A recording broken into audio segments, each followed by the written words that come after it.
So, here is the great irony of the modern professional. You will easily spend, I don't know, 10 hours optimizing a workflow to save your company maybe 15 minutes. Oh, absolutely. Right. But then you will refuse to spend even 5 minutes optimizing the actual biological machine required to do that work. Yeah, the human body. Exactly. So, welcome. You are diving into a custom analysis tailored specifically for you, the ultimate learner. And whether you're listening while prepping for some high-stakes meeting or, managing the chaos of household logistics, or you're just insanely curious about optimizing human performance, this is exactly where you need to be. It really is the perfect time for this. It is. Our mission today is laser-focused. We are exploring how you can actually maintain your wellness when your schedule is already pushed to the absolute limit. Because, it's really the defining paradox of our current working generation. We possess more information about human health than at any other point in history. Oh, by far. Yet we are just running our bodies into the ground trying to keep up with these infinite demands on our time. Yeah, it's wild. And to crack this code, we are pulling from a really fascinating article today. It's titled Moringa Magic for Busy Professionals: Simple Health Habits That Actually Fit a Packed Schedule. It's a great piece. It is. And we're going to distill the essential biological takeaways from this text, and we're going to do it without adding to your daily information overload. So, okay, let's unpack this, because the central premise here kind of flips our conventional understanding of work entirely on its head. It really does. Right. Like, taking care of your health isn't a luxury. The source presents it as the ultimate productivity hack. Yet the moment our calendars get packed, wellness is just the very first thing we throw overboard. Well, yeah, and it's basically a physiological triage. When the pressure dials up, your brain perceives that stress as a literal threat. Like a physical danger. Exactly. You shift into the sympathetic nervous system state, fight or flight. And in that state, your brain decides that long-term maintenance, like eating well or exercising, is just way less important than surviving the immediate crisis. Which in this case is your overflowing inbox. Oh, right, exactly. And the article handles this reality with a lot of pragmatism. It points out that busy people don't ignore their health because they suddenly stop caring. Right. They ignore it because they simply lack the bandwidth. The bandwidth is gone, and the realities of a typical weekday leave zero margin. I mean, think about it. Back-to-back virtual meetings, sitting totally static for 8 hours, the constant draining need for executive decision-making. It's exhausting just listing it. It is. It's like driving a car and refusing to stop for gas because you're too busy driving, or trying to run high-end video editing software on a laptop with like 2% battery on low power mode. You can click the mouse all you want, you can demand the machine work faster, but the processor is physically throttling your output just to survive. That's a great analogy. And what's fascinating here is how that reframes the entire definition of productivity. Corporate culture sort of operates under this assumption that productivity is a time management issue, right? Squeezing more tasks into 24 hours. Exactly. But the core assertion we're looking at is that sustainable productivity actually stems from energy management. Energy management, okay. Yeah, it's about maintaining the cellular and cognitive energy required to perform at a high level, but without triggering this massive burnout cascade. So we're really talking about biological baselines here, like improved digestion, stress recovery, stable blood sugar. Precisely. Stable energy throughout the day allows for consistent output. Yeah. When your body isn't constantly fighting a biological deficit like, a lack of sleep or a crash from cheap carbohydrates, your cognitive output just naturally elevates. Your ability to solve complex problems goes up. I mean, I understand the underlying logic there, but let me push back a little bit on behalf of everyone listening who is currently just drowning in obligations. Sure. When you are genuinely overwhelmed, isn't adding a health routine just adding another stressful, high-friction task to a to-do list that is already crushing you? If you approach it the traditional way, yes, absolutely. And that is the exact trap the source warns against. The resolution they offer is really the thesis of the entire strategy. The goal isn't perfection, it is consistency. Consistency over perfection. Right. We are not talking about suddenly waking up at 4:30 a.m. to do some grueling hour-long boot camp. The focus is exclusively on micro habits. Micro habits. Yes, small, almost frictionless actions that don't require massive schedule overhauls, but they compound biologically over time to protect that sustainable energy. Okay, so since consistency is the functional goal, the text suggests redesigning a typical day from like the molecular level up, starting the exact minute you wake up. Because the first hour of the day dictates your entire biochemical trajectory.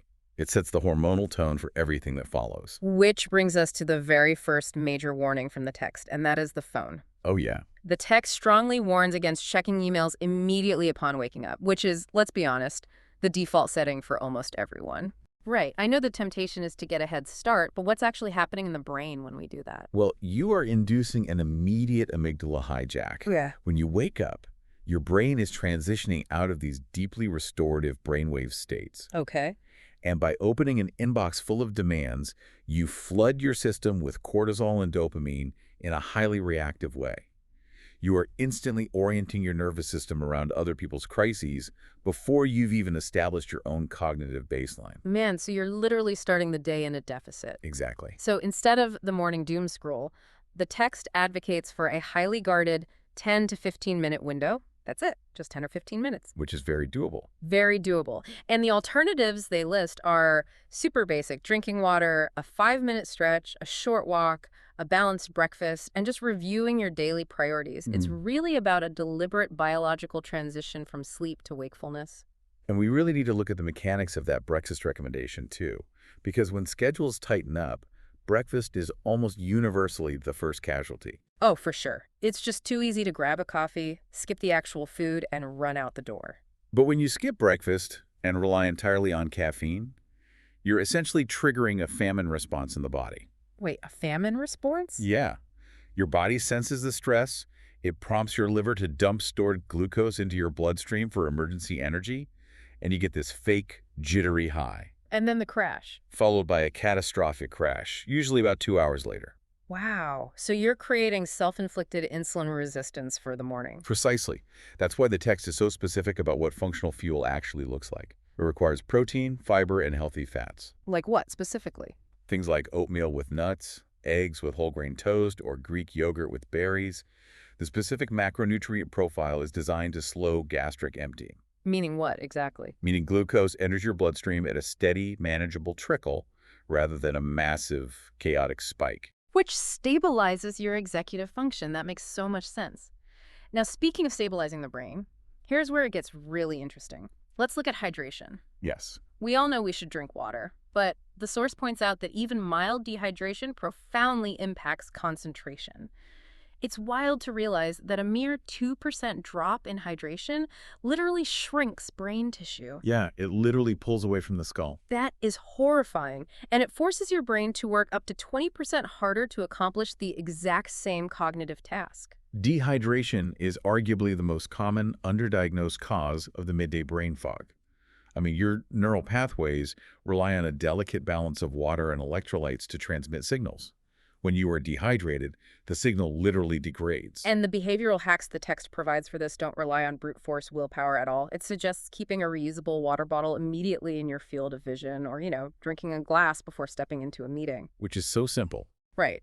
But the absolute best one is drinking a full glass of water before you allow yourself that second or third cup of coffee. That's a clever hack because it relies on sequencing, not deprivation. Right. It doesn't tell your brain, no coffee, which immediately triggers resistance. Exactly. It just says water first. And biologically, that feeling of fatigue we misinterpret as a caffeine deficiency. It's very often just cellular dehydration. Fixing the hydration often just eliminates the craving for the stimulant entirely. Okay, so if we've successfully navigated the morning, we've stabilized our blood sugar with a solid breakfast, we are hydrated, our cortisol isn't spiking from emails, why does the 2:00 p.m. wall still hit us so hard? It's the afternoon slump. Right, and that brings us chronologically to the middle of the workday and the physiological impact of being totally sedentary. This raises a really important question because the standard medical advice is simply to move more. Right, and let me challenge that directly. If you are physically chained to a desk for 8 hours of virtual calls, how are you supposed to move more without carving out time for the gym that you simply don't have? Well, the author tackles this by completely decoupling movement from the concept of a workout. The philosophy is centered entirely on short bursts of movement. Okay. Because when you sit completely still for 4 hours, blood literally pools in your lower extremities. You get a buildup of metabolic waste in your muscles, and oxygen delivery to the prefrontal cortex drops significantly. So we need micro movements just to clear the stagnation out of the system. Precisely. Walking during a phone call, doing a quick postural stretch every hour, taking the stairs, or even just standing while you read your emails. Just something. Anything.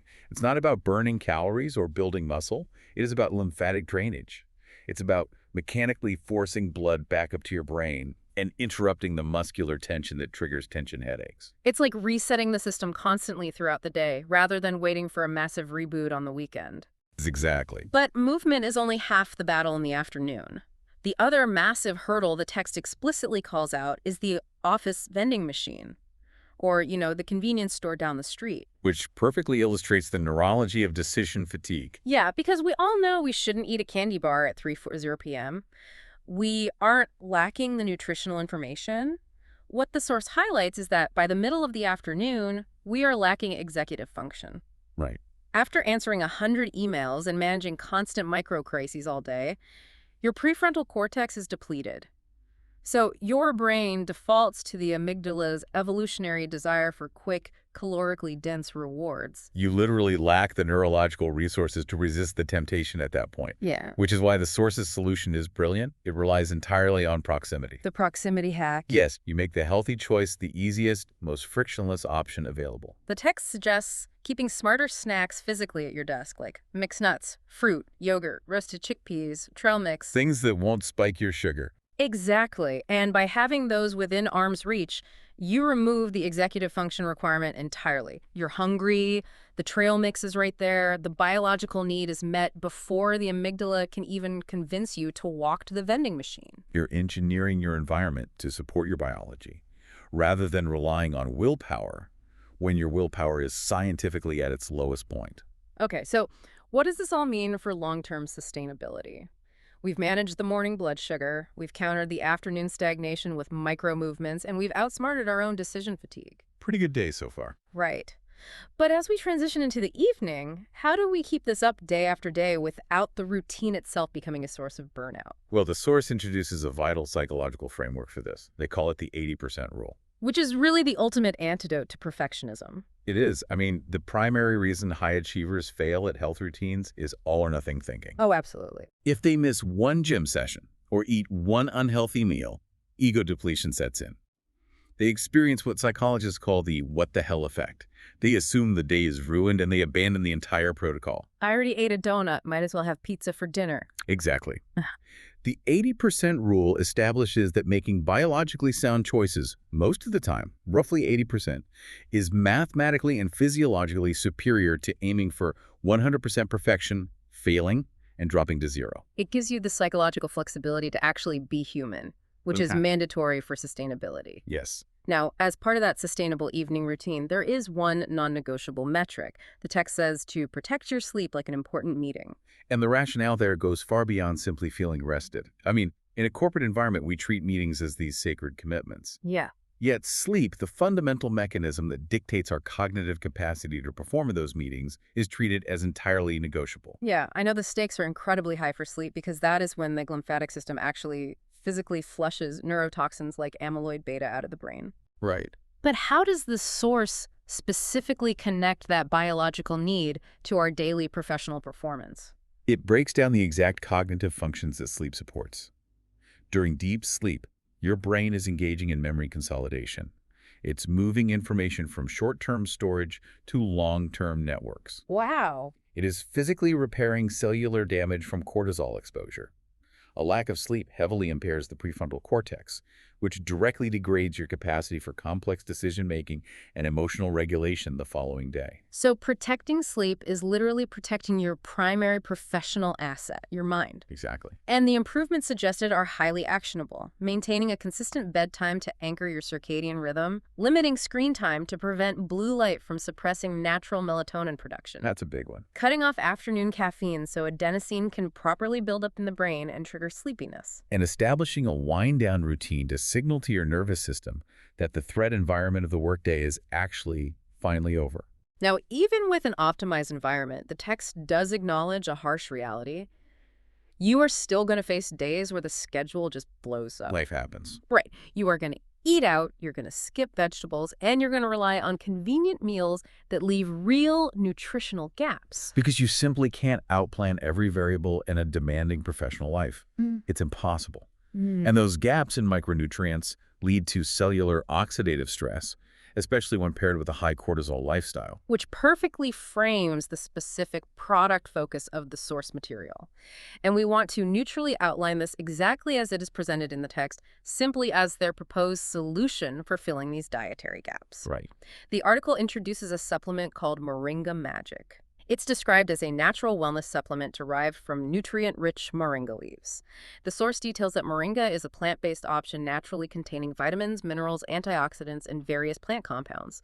And it's designed to complement a busy lifestyle without artificial additives. Yeah, and if we connect this to the bigger picture of the text's philosophy, the mechanism makes perfect sense. Now so. The overarching theme we've discussed is reducing friction. A high-achieving, stressed professional simply won't stick with a wellness routine if it requires, say, an extra hour of food prep every night. Nobody has time for that. Right. Supplementation fits into the 80% rule because it operates as a frictionless habit. The antioxidants in a plant like moringa specifically work to neutralize the free radicals generated by chronic stress and environmental factors. It's an intervention that doesn't require a massive schedule change. Exactly. However, as an analytical point, we must highlight the text's own clear disclaimer. And this is important. A supplement is precisely that. It's supplemental. Right. It does not and biologically cannot replace the foundations of nutritious food, movement, sleep, or proper medical care. It's a safety net for when the 80% rule leans a little closer to 60%. Basically. It's there to catch the nutritional overflow when the day just gets away from you. That is a really accurate distillation of their stance, yeah. Build the habits into your existing framework rather than complicating your life further. Okay, let's bring this all together and look at the day in the life flow this source advocates. It's an elegant, biologically sound sequence. In the morning, you bypass the phone to prevent an early cortisol spike. You hydrate to prime the brain, and you stabilize your blood sugar with protein and fiber. Sounds perfect.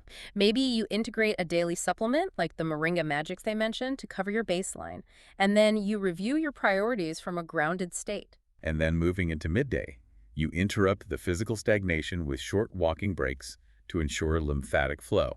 You maintain that hydration, and you eat a lunch that supports sustained energy. By the afternoon, when decision fatigue sets in, you rely on the healthy snacks you've already placed at your desk, bypassing the vending machine entirely. And in the evening, you step away from the screens to allow melatonin production, and you guard your sleep window as fiercely as you would guard a meeting with your most important client. When you break it down into those micro habits, optimizing your biology doesn't seem like a monumental task anymore. It just seems like a series of slightly better automated choices. And that is the ultimate takeaway. We have to discard the illusion of the perfect time to get healthy. Yeah. If you are waiting for your workload to magically lighten up before you start taking care of your body, you will be waiting forever. For the busy professional, the micro habit is the only viable path forward. The compounding interest of cellular health. I love that. Well, we have covered incredible ground today, unpacking the science behind why we fail and how to rebuild a resilient daily routine. We've established that being busy shouldn't be a barrier to being healthy. Not at all. But I want to leave you with a final thought to mull over, something that takes the source material just one step further. We assume that our demanding schedules are what drain our energy. But consider this. What if the chronic feeling of being too busy is actually a symptom of having a compromised biological baseline in the first place? If you possess the vibrant, sustained cellular energy that comes from deep sleep, pristine hydration, and balanced blood sugar, would that exact same schedule still feel as overwhelming as it does right now? That completely shifts the locus of control back to the individual. Something to think about as you navigate the rest of your day. Thank you so much for joining us on this deep dive. Keep optimizing, keep learning, and we will catch you next time.